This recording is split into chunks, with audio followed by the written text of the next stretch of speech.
The story, The Six Servants. In former times there lived an aged queen who was a sorceress, and her daughter was the most beautiful maiden under the sun. The old woman, however, had no other thought than how to lure mankind to destruction, and when a wooer appeared, she said that whosoever wished to have her daughter must first perform a task, or die. Many had been dazzled by the daughter's beauty, and had actually risked this, but they never could accomplish what the old woman enjoined them to do, and then no mercy was shown. They had to kneel down, and their heads were struck off. A certain king's son who had also heard of the maiden's beauty, said to his father, "Let me go there, I want to demand her in marriage." "Never," answered the king. "If you were to go, it would be going to your death." On this the son lay down and was sick unto death, and for 7 years he lay there, and no physician could heal him. When the father perceived that all hope was over, with a heavy heart he said to him, "Go thither, and try your luck, for I know no other means of curing you." When the son heard that, he rose from his bed and was well again, and joyfully set out on his way. With us. And it came to pass that as he was riding across a heath, he saw from afar something like a great heap of hay lying on the ground, and when he drew nearer, he could see that it was the stomach of a man, who had laid himself down there, but the stomach looked like a small mountain. When the fat man saw the traveler, he stood up and said, "If you are in need of anyone, take me into your service." The prince answered, "What can I do with such a great big man?" "Oh," said the stout one, "this is nothing. When I stretch myself out well, I am 3,000 times fatter." "If that's the case," said the prince, "I can make use of thee, come with me." So the stout one followed the prince, and after a while they found another man who was lying on the ground with his ear laid to the turf.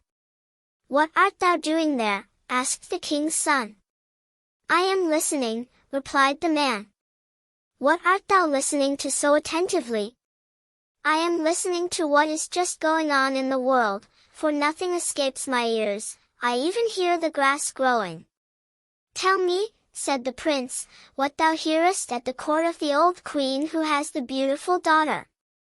Then he answered, "I hear the whizzing of the sword that is striking off a wooer's head." The king's son said, "I can make use of thee, come with me." They went onwards, and then saw a pair of feet lying and part of a pair of legs, but could not see the rest of the body. When they had walked on for a great distance, they came to the body, and at last to the head also. "Why," said the prince, "what a tall rascal thou art!" "Oh," replied the tall one, "that is nothing at all yet. When I really stretch out my limbs, I am 3,000 times as tall, and taller than the highest mountain on earth. I will gladly enter your service, if you will take me." "Come with me," said the prince, "I can make use of thee." They went onwards and found a man sitting by the road who had bound up his eyes. The prince said to him, "Hast thou weak eyes, that thou canst not look at the light?" "No," replied the man, "but I must not remove the bandage, for whatsoever I look at with my eyes, splits to pieces, my glance is so powerful. If you can use that, I shall be glad to serve you." "Come with me," replied the king's son, "I can make use of thee." They journeyed onwards and found a man who was lying in the hot sunshine, trembling and shivering all over his body, so that not a limb was still. "How canst thou shiver when the sun is shining so warm?" said the king's son. "Alack," replied the man, "I am of quite a different nature. The hotter it is, the colder I am, and the frost pierces through all my bones, and the colder it is, the hotter I am.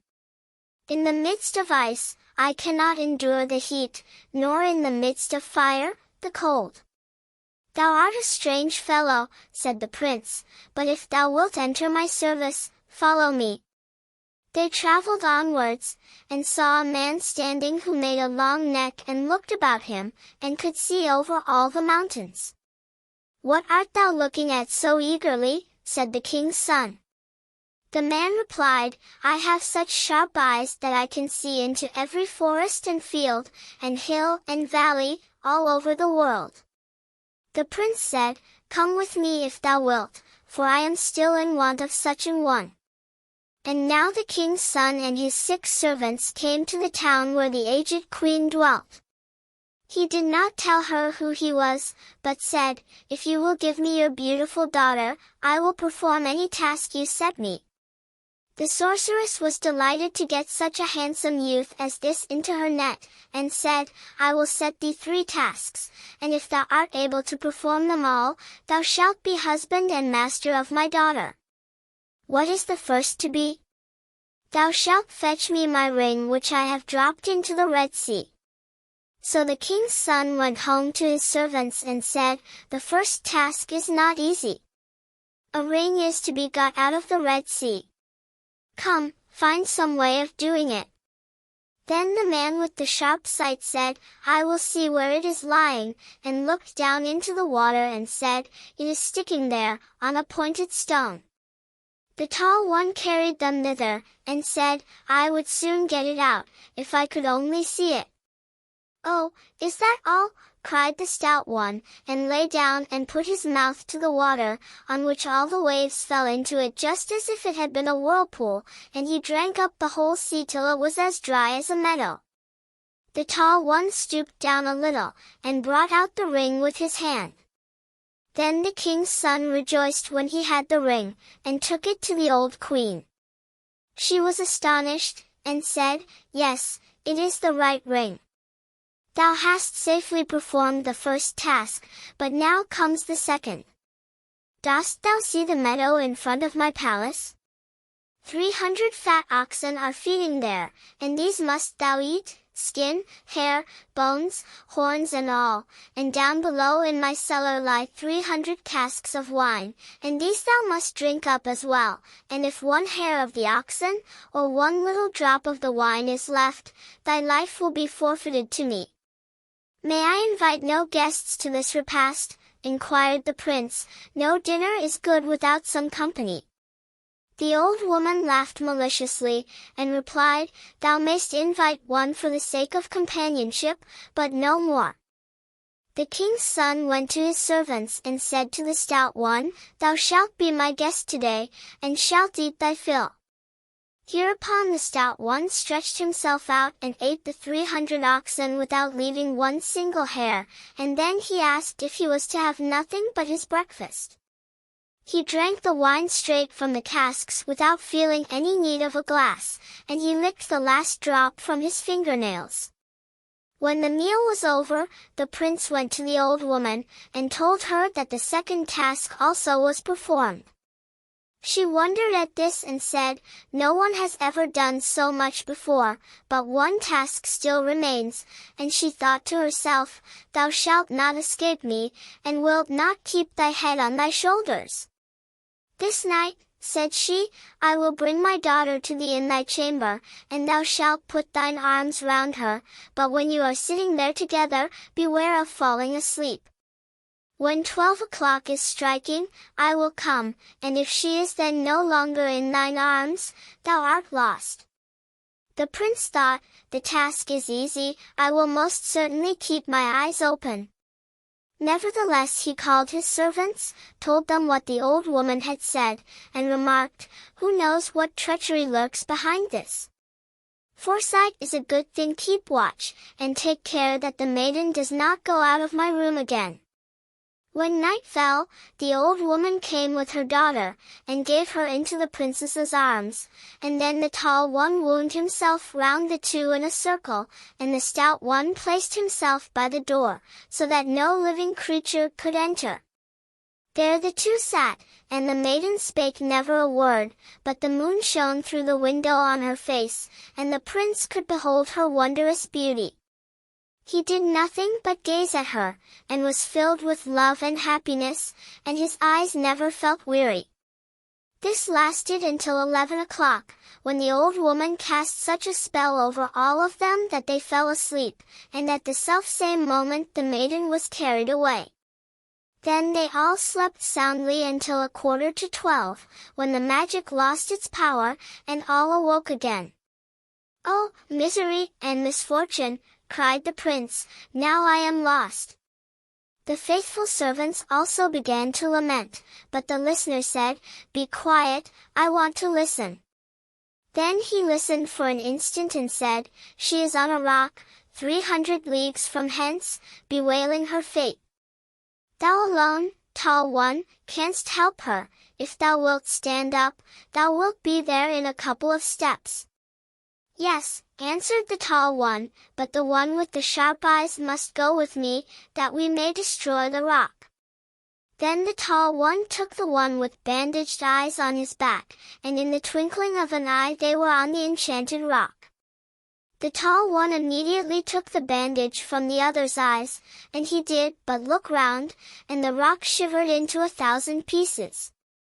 Then the tall one took the maiden in his arms, carried her back in a second, then fetched his companion with the same rapidity, and before it struck 12 they were all sitting as they had sat before, quite merrily and happily. When 12 struck, the aged sorceress came stealing in with a malicious face, which seemed to say, "Now he is mine," for she believed that her daughter was on the rock 300 leagues off. But when she saw her in the prince's arms, she was alarmed, and said, "Here is one who knows more than I do." She dared not make any opposition, and was forced to give him her daughter. But she whispered in her ear, "It is a disgrace to thee to have to obey common people, and that thou art not allowed to choose a husband to thine own liking." On this the proud heart of the maiden was filled with anger, and she meditated revenge. Next morning she caused 300 great bundles of wood to be got together, and said to the prince that though the 3 tasks were performed, she would still not be his wife until some one was ready to seat himself in the midst of the wood, and bear the fire. She thought that none of his servants would let themselves be burned for him, and that out of love for her, he himself would place himself upon it, and then she would be free.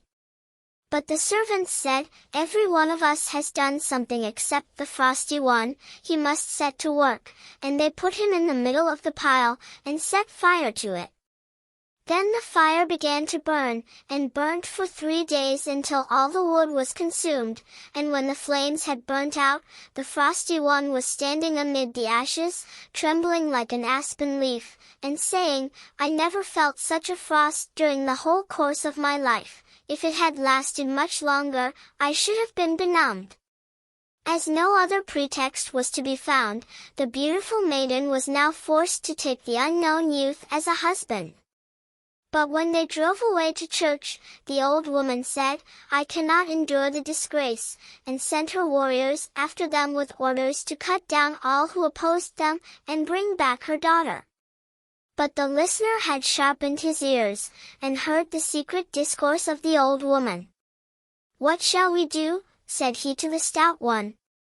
But he knew what to do, and spat out once or twice behind the carriage some of the sea water which she had drunk, and a great sea arose in which the warriors were caught and drowned.